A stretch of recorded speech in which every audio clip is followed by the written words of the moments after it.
Just how good is Mookie Betts? Well, glad you asked. Look at the company he keeps. On a per-game basis, he's the 7th best player of all time, ahead of Willie Mays and just behind Lou Gehrig. So the numbers are extraordinary. Mark Teixeira is here. We'll get to Betts in a second, but let's just start with this, Tex, because as I said, we've waited 119 extra days for this. What does opening day 2020 mean to you? This is a huge day for all of sports, Major League Baseball, the players, the fans. I'm so excited about today because, we talked about it a lot this offseason and through the spring, Greeny. We didn't know if baseball was going to be played. And the fact that the players and owners finally got together, that we're going to play baseball tonight, is so special for this country because a lot of people use opening day in April as a time to get excited about their year. It's been a cold winter. It's maybe been a little bit depressing, especially if you live in the Northeast like I do.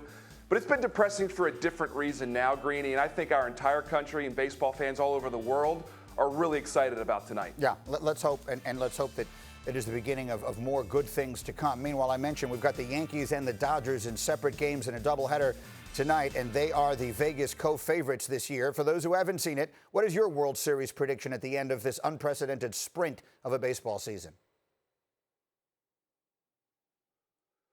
Well, Greeny, everyone's talking about the Yankees and Dodgers, and look at their rosters and their stars, and the Yankees got Garrett Cole this offseason, and the Dodgers got Betts. So I'm going Yankees and Dodgers. They're just so stacked, Greeny. And in a sprint with 60 games, I'm not sure what's going to happen. There's a lot of crazy things that could happen in 2020. But I look at those two teams on paper, you have to say they're the World Series favorites. All right, and you mentioned Betts here. Let's get back to him. I don't know that anyone was really expecting on the day before the season began for Mookie Betts to sign a $365 million contract extension. What was your reaction? First of all, good for Mookie Betts. He's one of the top players in the game, a historically great player, and he's getting to play for the LA Dodgers, one of the top teams, one of the top franchises in all of baseball. And so, man, good for Mookie Betts.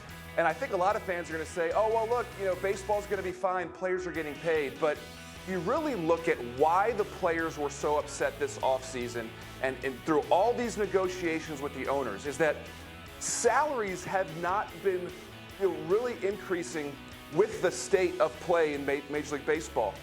You look at revenues have pretty much tripled since Alex Rodriguez's huge contract 20 years ago.